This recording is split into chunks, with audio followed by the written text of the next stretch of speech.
Today I will tell you why I love Facebook stock and will go over my full investment analysis and where I see it in 10 years.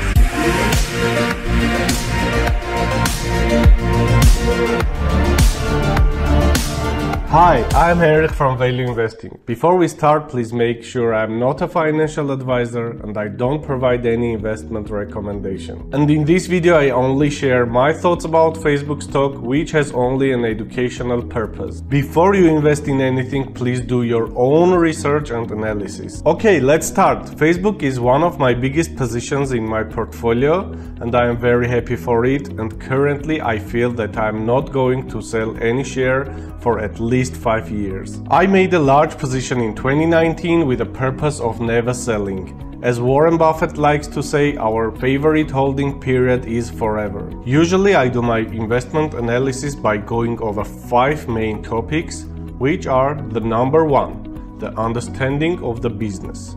Number 2, the financial numbers of the business. Number 3, the economic moat of the business. Number 4, the team who runs the business. And number 5, the price I can jump in. So let's go over each of them for the Facebook stock, and I will provide with the high level information as it's not possible to go over every detail and metrics in one video. Number 1, the understanding of the business. To understand the business enough, I make sure I know where the income comes from, where the expenses go, what are the goals and values of the business, what products or services do they offer, who are the competitors, and the history and the future of the business. Facebook primarily makes money by selling advertising space on its various social media platforms, including websites and mobile apps. And as biggest competitor we can consider Google, as Google have even more market share in online advertising. I will not talk much about the understanding of the business of Facebook in this video, but instead I will go over the other important topics of my investment analysis. Okay, let's go to the number 2, the business financial numbers. For Facebook I found consistency and phenomenal growth rates for sales, earnings, equity, and cash flow for owners for the last 5, 7, and 10 years, where all of them are over 20%, which is more than enough for me to love the company. I don't care if the sales growth was almost 40% or equity growth was almost 50%, as those numbers are too high to take as a forecast basis for the next 10 years. I know the company has near to zero debt and they have enough cash or cash equivalents for black swan events, or for what they like to do is buying the future competitor companies as they did with Instagram or WhatsApp. I know that their total liabilities are about 25% of the total assets, which is a great ratio to run the business. And the intangible assets and goodwill are about 15% of the total assets. They are not adding shares all the time like other companies do to cook the book, but instead they have a budget for share buyback program and they constantly buy their own shares. Oh, by the way, hit the like button if you want to support this channel. Okay, let's go to the number 3 topic of my investment analysis, and that's an economic moat, or in other words, or like others like to say, the competitive advantage. For me, Facebook has a wide economic moat with his brand and with the difficulty for users to switch to other company. But I will go deeper here. Facebook has another approach than most companies do. Their main power is the number of people using their platforms.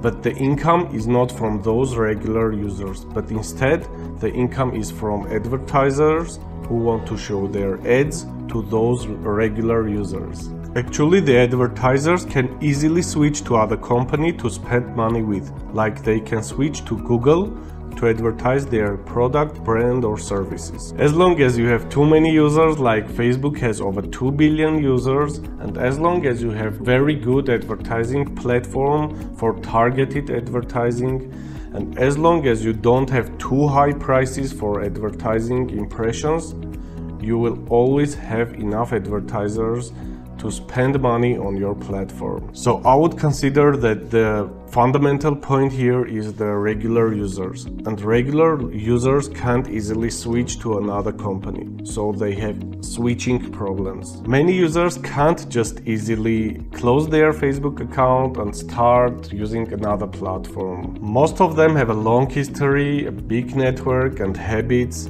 that can't just easily close their Facebook account. So this means that the advertisers will also be there as long as the users are there, and the income for Facebook will also be there, and the economic moat for Facebook can be considered as a switching moat, which comes from the regular users itself. Okay, investment analysis topic number 4, the CEO or the team who runs the business. The CEO and the major founder of Facebook is Mark Zuckerberg, who is an extremely clever young guy who has the very big portion of shares of Facebook and eats, sleeps and breathes the business. He has about 53% of the voting control, which is great for me in his case because I love his decisions, which he proved to be right in the long term. When choosing a company stock to buy, I would like to see the founder as CEO having a very big portion of shares and not selling all the time, which in this case is fully matched. I think he has enough power to continue to run the business successfully, as he has great network and great power and great managerial and communication skills that most CEOs don't have. I think he doesn't lie to public and not cooking books. Actually, there are a lot of negativity around him and around the Facebook itself. But I think that's normal process for such kind of business, and I think nobody could run it better. Now let's go to my favorite topic number 5, the price of the stock I can jump in, or in other words, the buying price. To forecast the business performance in 10 years, I took 18% annual earnings growth rate. Of course, Facebook had over 20% annual earnings growth rate over the previous 5, 7 or 10 years, but I take a more conservative number as I don't think it can have the same rate of growth for the next 10 years, and I also don't think it will have a big drop. Maybe in another video I will go very deep why I take exactly 18% as a growth rate, but for this video I will be short for this and tell that 17-18% is the most logical growth rate for me. As of this recording, the EPS, earnings per share, is $6.43.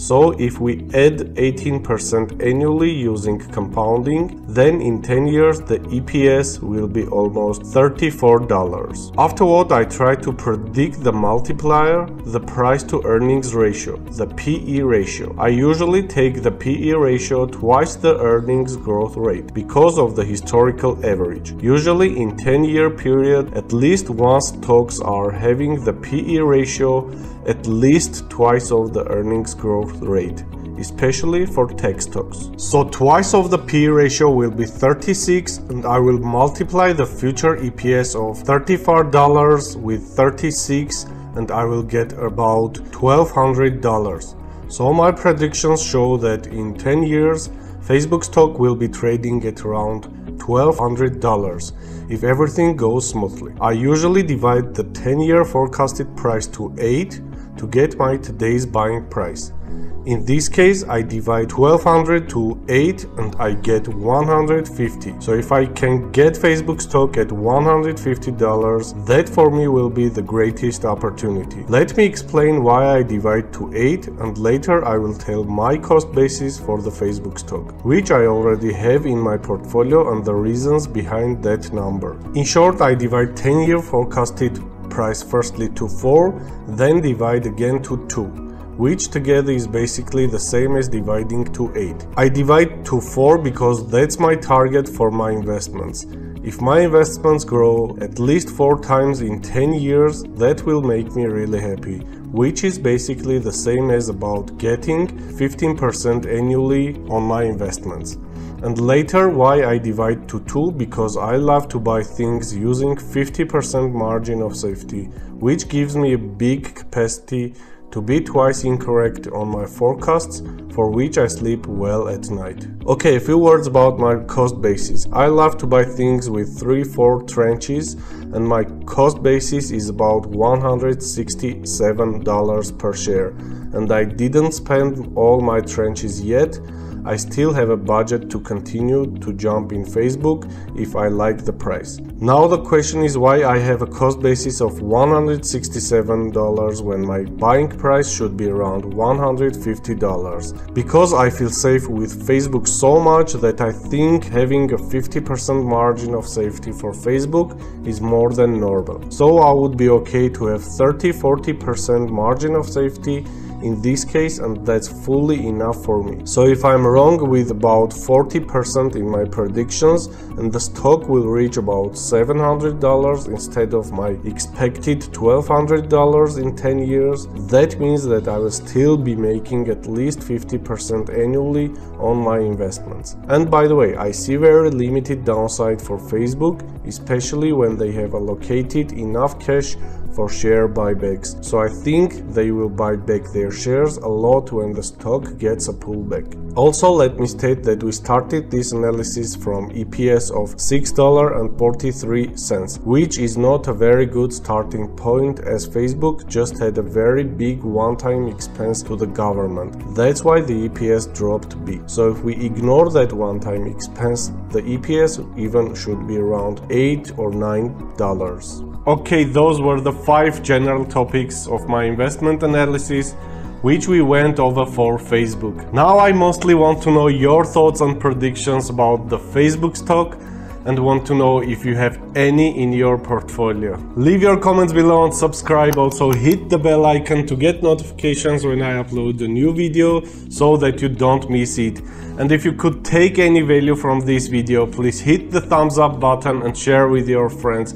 Thanks for watching, have a good day.